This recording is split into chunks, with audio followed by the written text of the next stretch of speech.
Bombazo. Le callan la boca a la dipujaina Claudia Ortiz. El ministro Alaví y los diputados de Nuevas Ideas le cerraron la boca a la diputada Claudia Ortiz, que como siempre llega acusando sin pruebas ni fundamentos. Hola amigos y seguidores de Alfa Producciones, pónganse cómodos porque hoy te traemos un material que de seguro te atrapará. Ya somos 1 millón de suscriptores en este canal y es gracias a ustedes. Somos el canal que desde el día 1 venimos informando todo lo que ocurre en El Salvador y con la llegada de Nayib Bukele a la presidencia. Déjanos tu me gusta para seguir creando contenidos, suscríbete para seguir creciendo y no te olvides de activar la campanita de notificaciones para recibir un nuevo video. Ahora sí, continuamos. Dato mata relato destrozan a Claudia Ortiz. Los opositores siempre han atacado al presidente Nayib Bukele de una manera cobarde, pero para eso tiene a sus diputados para que pueda defenderlo de los ataques y dejar en evidencia a los mismos de siempre. Quédate viendo, porque esto se está poniendo interesante. Muy buenos días, colegas. Buenos días, doctora Alaví. También buenos días al pueblo salvadoreño. Gracias por la exposición también, doctora Alaví. Y iré al grano. En ese tema del presupuesto, la reducción del presupuesto del ramo de salud en relación con el presupuesto del año pasado, también el congelamiento del escalafón y así también la reducción de plazas que existirá para el año 2025 ha generado preocupación y descontento en la población en general y en particular en el sector salud, en los trabajadores del sector salud. En ese sentido, y tomando en cuenta de que los trabajadores del sector salud tienen el derecho a libertad de expresión como cualquier otro ciudadano, mi pregunta es ¿por qué se ha despedido a trabajadores del sector salud que han participado en la marcha del 19 de noviembre? Despidos que se han hecho de forma verbal sin darles ningún documento escrito y sin dejarles ingresar a sus lugares de trabajo. ¿Y quién dio la orden, señor ministro? Muchas gracias, diputada. Yo creo que es muy importante que usted nos permita tocar estos temas para que pues, la población los pueda conocer. Primero quiero empezar con algo muy importante. Quizás la población debe hacer un poco de memoria y definitivamente queremos ponérselo a disposición. Desde el año 2002 hasta el año 2018, que fue el último presupuesto que se coordinó anteriormente, el presupuesto en el ramo de salud tuvo un incremento total de 390 millones. 390 millones. En todo este periodo de tiempo, desde el 2002 hasta el 2018. Solo en la administración del presidente Bukele, desde evidentemente el 2020, el presupuesto del 19, ustedes saben que no fue planificado por la administración del presidente y esta nueva asamblea legislativa, el ramo de salud ha tenido un incremento de 590 millones de dólares en 4 años. 590. Evidentemente, nosotros como sistema de salud estamos muy agradecidos porque esto ha permitido que pues todos estos cambios que ustedes están observando hoy se puedan dar, y esto nos ha permitido incorporar tecnología, esto nos ha permitido incorporar procesos, esto nos ha permitido incorporar una serie de estrategias que nos permiten a nosotros ser mucho más eficientes, bajando el gasto operativo. Ustedes pueden ver el gasto administrativo del Ministerio de Salud es 4%, esto nos permite decir que somos eficientes administrativamente. Sin embargo, ustedes saben que la eficiencia en salud significa mayor cobertura, no ahorros de dinero, sino que mayores capacidades de cobertura, nuevos servicios prestados, nuevas atenciones brindadas, que es lo que antes no se tenía en el país. Estrategias como la ley Nacer con Cariño, que creo que es muy importante. Ahora, partiendo de esto, ustedes se dan cuenta cómo evidentemente ante una situación emergente, como fue la situación de salud pública que hemos venido atravesando, entiéndase la pandemia, entiéndase las diferentes enfermedades de importancia internacional que ha sido en 2 ocasiones, pues evidentemente los presupuestos tienen incrementos y disminuciones en base a la resolución de estas enfermedades. Pero repito, en 4 años el incremento ha sido 590 millones versus aproximadamente 390 millones en un periodo de casi 20 años, que es muy importante. Bueno, casi 20 años. Entonces, evidentemente el sistema de salud ha tenido una mejoría y ustedes lo pueden ver a la hora que ven todos los equipamientos. ¿Qué sucede? Todos estos procesos que hemos incorporado, que nos hacen más eficientes, definitivamente van recortando tiempo y van recortando pues, ciertas acciones que diferentes personales o recursos estaban. En ningún momento se ha despedido a nadie por la marcha.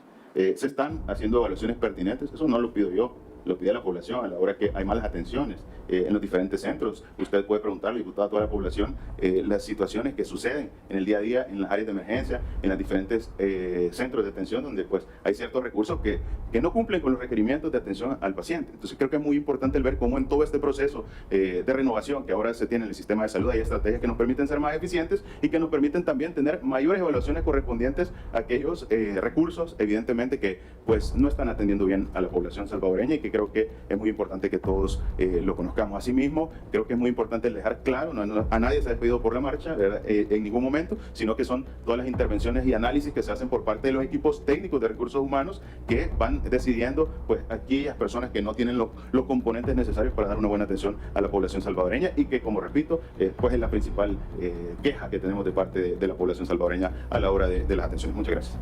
Sí.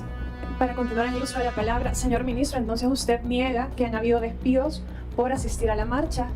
¿Qué puede decir de los casos que han trascendido públicamente de trabajadores del sector salud, incluso trabajadores sindicalizados, que están reportando en redes sociales y han denunciado también públicamente que al día siguiente de haber participado en la marcha o de haber intentado incluso participar, como es un caso de trabajadores de Sonsonate, también se les ha negado el ingreso a su centro de trabajo, se les ha negado un documento por escrito de ese despido y además no se les quiere dejar ingresar al momento de querer asistir y acudir a sus obligaciones? Sí, como les repito, definitivamente no se despidió a nadie por la marcha, se han tomado las acciones pertinentes en base al análisis de los equipos técnicos y esos son por la falta el no cumplimiento de los deberes en relación a la atención de la población, que evidentemente todos vemos como en las redes sociales lo dice la población. Muchas gracias.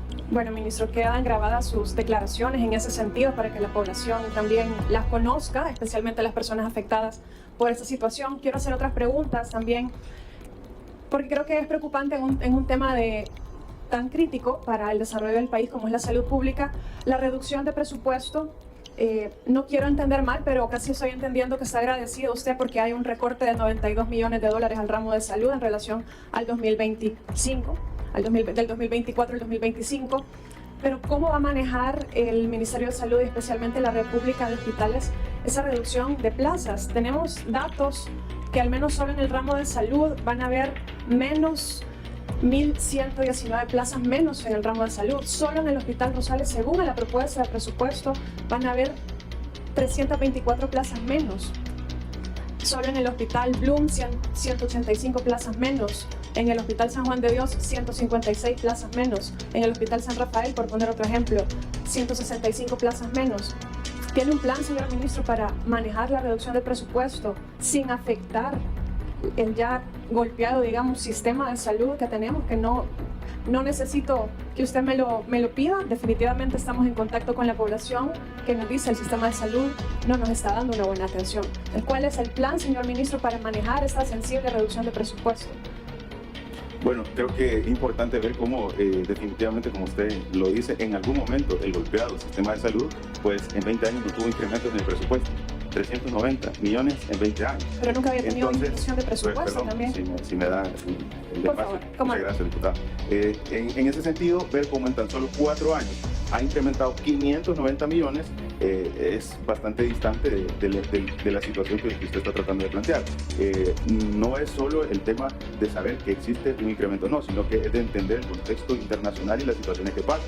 No es lo mismo la situación en un momento en el cual usted está teniendo afectaciones por una situación tan importante como es una emergencia de salud pública a nivel mundial, otras afectaciones importantes, y el hecho de que estos incrementos que en algún momento se dieron nos permiten establecer ciertas normativas, procesos, tecnología, ¿verdad?, que nos hacen mucho más eficientes. Le voy a poner un ejemplo.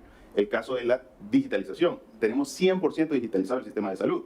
Evidentemente, esto nos ha cortado una cantidad de procesos que nos permiten ahora poderle brindar una atención. Y quiero recalcarle algo. Lo que estamos haciendo es que el sistema de salud sea mucho más eficiente, disminuyendo el gasto administrativo, operativo. ¿Para qué? Para poder poner a disposición mayor gasto en el aspecto de recursos humanos que da atenciones directamente a la población. A eso cabe recalcar que existe todo un equipo de recursos humanos que está encargado de ver el cumplimiento, la competencia que tiene que tener de alguna manera todo el personal. ¿Por qué? Porque al final son los que atienden a la población y una mala atención no se va a permitir. Entonces creo que es muy importante el ver cómo en efecto el sistema de salud ha tenido un importante incremento en tan solo 4 años, más importante o todavía mucho mayor que lo que tuvo en 20 años, y esto nos permite evidentemente tener tecnología, procesos, equipos que nos acortan el tiempo y que nos permiten hacer mucho más eficientes, y esto permite ingresar más recursos especializados para las atenciones que la población necesita. Por años no hubieron cardiólogos en el país, por años no hubieron especialistas que hicieran endoscopías en el país, y evidentemente ¿qué pasaba? Este presupuesto que nunca creció fue acortando las posibilidades, aparte de los intereses de sectores específicos que no querían que existiese más especialistas de este tipo, porque probablemente eso iba a generar que hubiera una disminución de su ingreso en el sector privado. Hoy todo este recurso que se está estructurando, se está ordenando y se está haciendo más eficiente. Como todos saben, en cualquier entidad que maneja fondos, lo que se trata es hacerlo lo más eficiente posible para poderle enfocar todos los recursos a su target de acción. ¿Y cuál es ese target? Las atenciones médicas, las atenciones especializadas. Entonces estamos enfocados en poder dar esa vuelta a todo el sistema de salud para poderle poner a la población a aquellas personas que definitivamente le van a dar la atención correcta a la población salvadoreña. Muchas gracias. Gracias. Una consulta. En la clasificación de plazas se establece administrativo, de servicio, técnico. El personal que está clasificado como plazas técnicas o personal técnico, ¿a qué se refiere? ¿Son médicos, enfermeras, personal que está dedicado específicamente a la atención, doctora Lavín? Bueno, en el aspecto específico de las clasificaciones, la parte técnica tiene una gran cantidad de ramas en la parte de funcionamiento.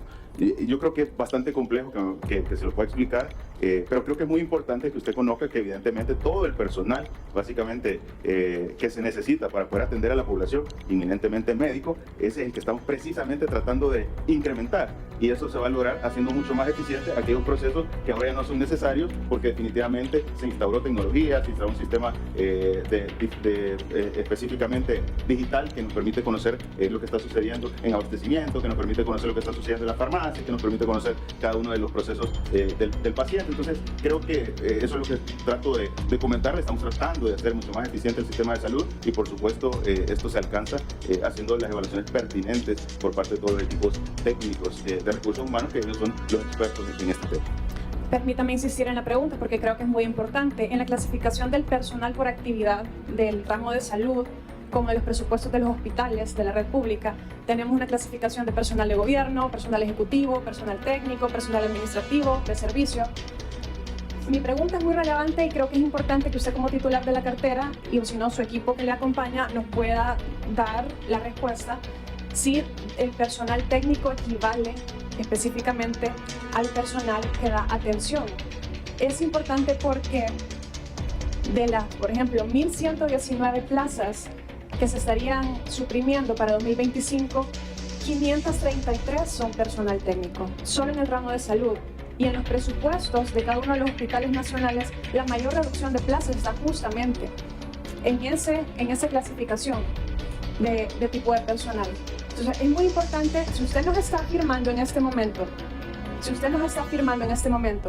que se va a recortar donde se tiene que ser más eficiente para destinar ese recurso a la atención en salud, pues mi pregunta es pertinente en el sentido que si ese personal técnico, que es el que más se recorta, es el que está dedicado a la atención. Sí, como le repito, se lo voy a poner un poquito más claro.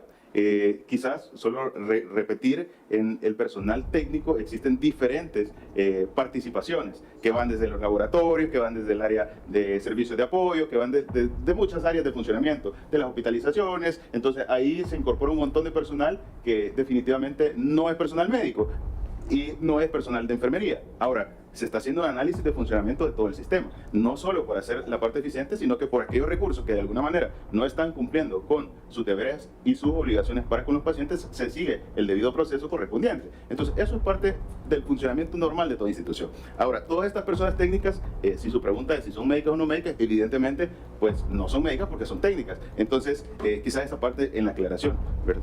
Muchas gracias. Gracias, señor ministro. Adicional, diputada Callejo. Gracias. Señor ministro, ¿cuánto fue el presupuesto asignado el año pasado? 1.200 millones. 1.262 millones. Ok, aquí hay una cosa que el ministro de Hacienda lo explicó bastante bien. Sin embargo, pues sí, uno decide lo que quiere entender. Y cuando se hacen preguntas, lo cierto es de que yo le puedo hacer una pregunta, usted me la puede responder, pero si yo no quedo conforme con su respuesta, yo tengo todo el derecho a no quedar conforme con su respuesta. Y si yo me quiero responder solita lo que yo quiero que me responda, pues me respondo sola, no le pregunto. Eso por un lado. Lo otro es que cuando se ve el listado de plazas existentes, no todas las plazas están asignadas a una persona. Y muchos de los ministerios realmente en la vida real vivimos de lo que se conoce en la ejecución presupuestaria de las famosas economías salariales.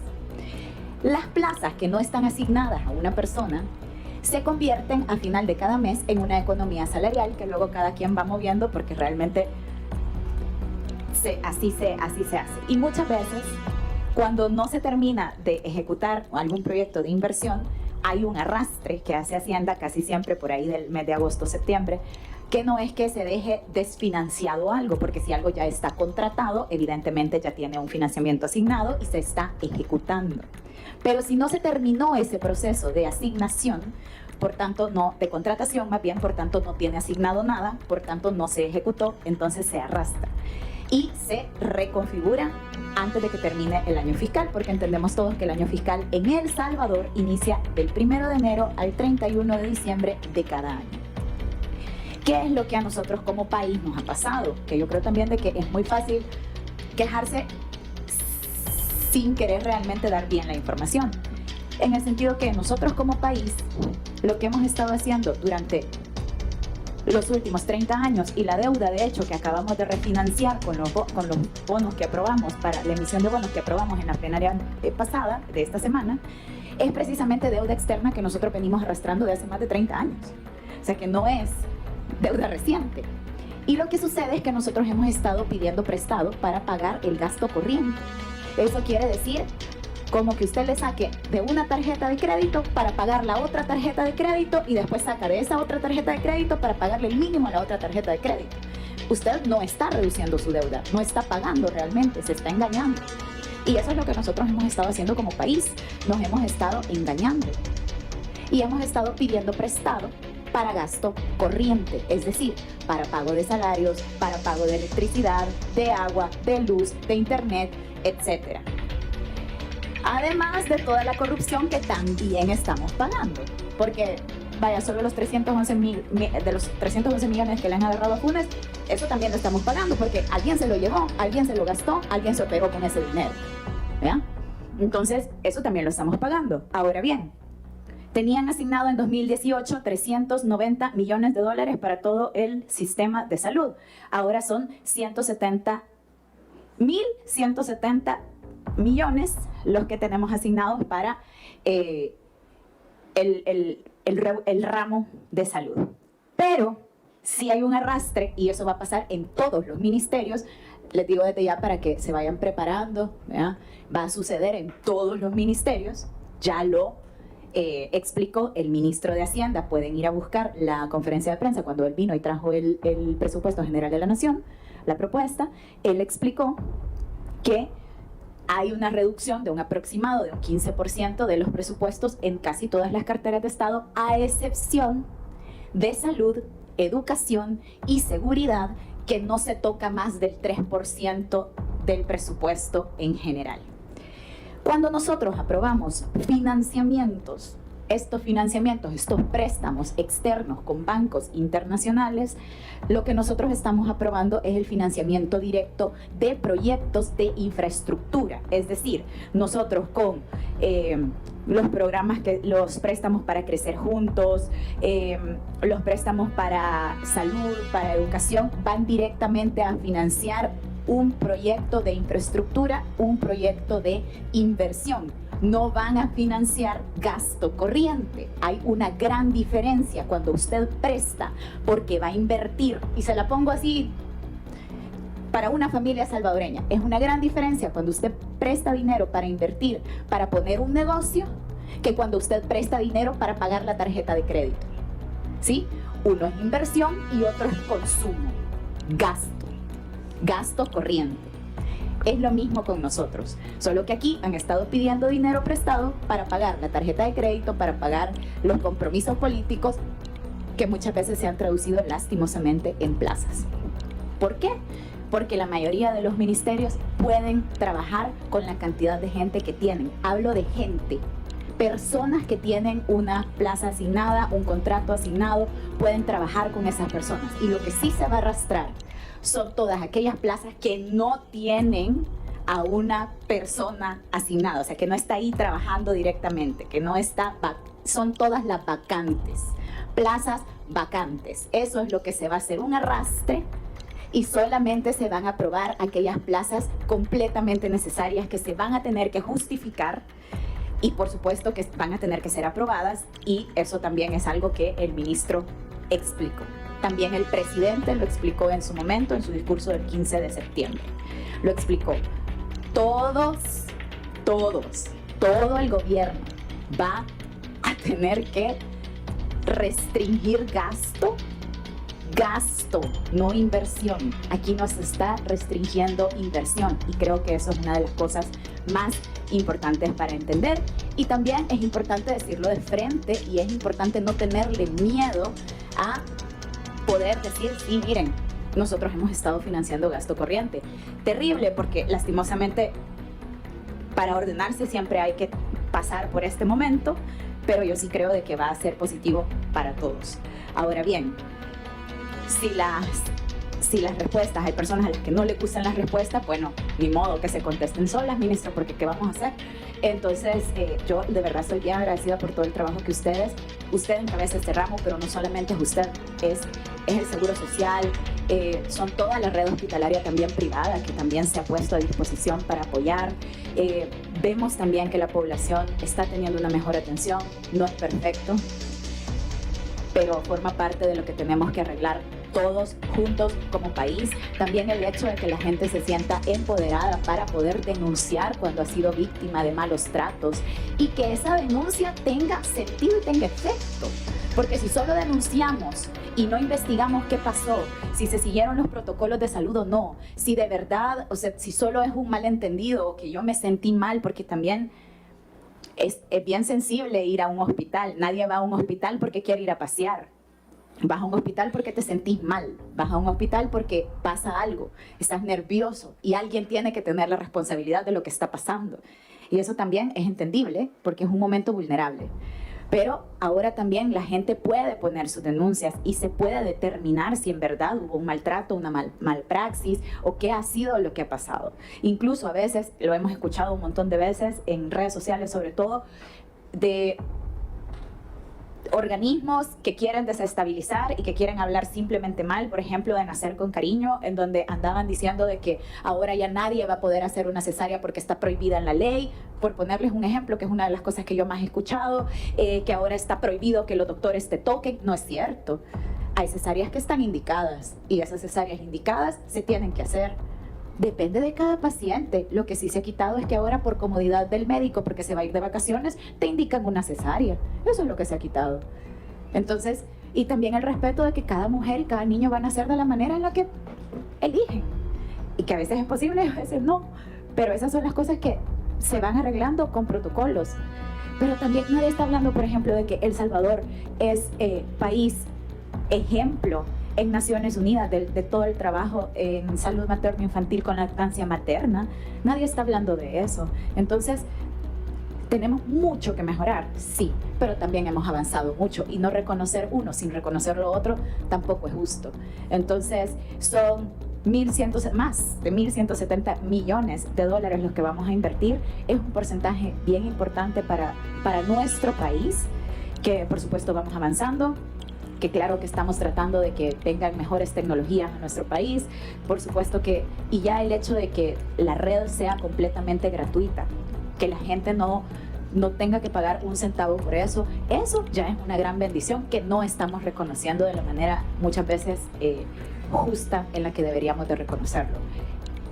¿Hay trabajo por hacer? Sí, hay trabajo por hacer. ¿Es nuestra responsabilidad hacer ese trabajo? Sí, es nuestra responsabilidad hacer ese trabajo. ¿Lo vamos a lograr en un año? No lo vamos a lograr en un año, pero por eso mismo es que el derecho a la salud es un derecho programático, muchas veces entendido como un derecho de mínimos, porque lo que uno pone es una línea base, y de esa línea base no puede bajar, solo puede subir. Entonces, que en nuestro país muchas veces no tenemos el dinero o los recursos para atender, por ejemplo, a los niños quemados, y se tienen que enviar a Estados Unidos muchas veces, o incluso no podemos atender algunas operaciones, unas cirugías que son demasiado especializadas porque no tenemos los recursos. Tal vez sí tenemos a los médicos, pero no tenemos todo el recurso, y también se sale a atender esas emergencias fuera. Es también parte de un trabajo coordinado y de la confianza que como país estamos logrando en el mundo, y eso también es importante de recalcar.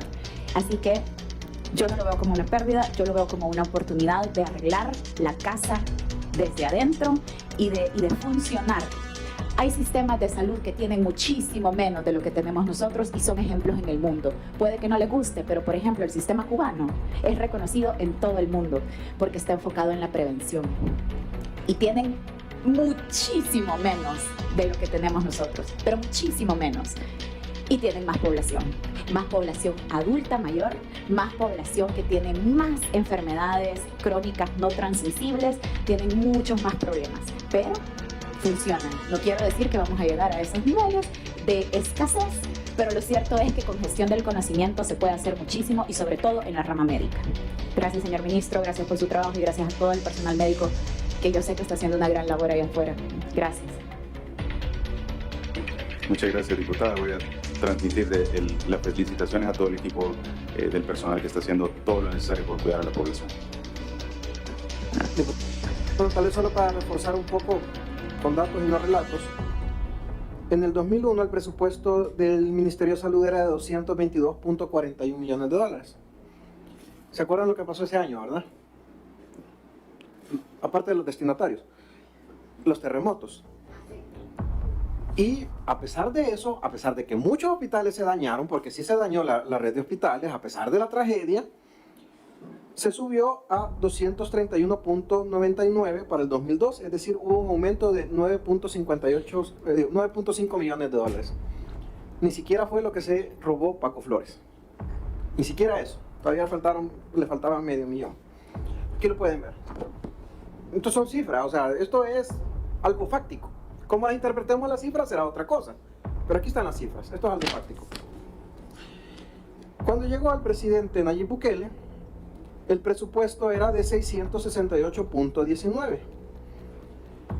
En el 2021, es decir, ya cuando esta nueva asamblea, el presupuesto se subió a 1.037 millones de dólares. Es decir, hubo un aumento de 279.71.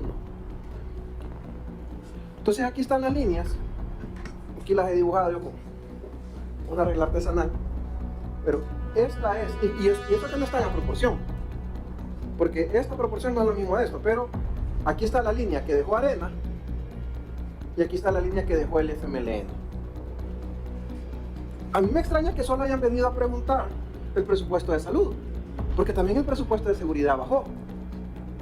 Pero hay gente que no le interesa que el tema de seguridad siga, es decir, hay gente que está interesada en abrir las cárceles, en que vuelva el problema de inseguridad, es decir, ya lo han dicho públicamente. Pero el tema de seguridad no vinieron a decir nada. Pero es una cuestión de lógica y nadie me va a dejar mentir que hasta hace unos años veíamos a las patrullas empujándolas con los policías detrás. Eran guarolas, literalmente guarolas con las que protegían a los salvadoreños.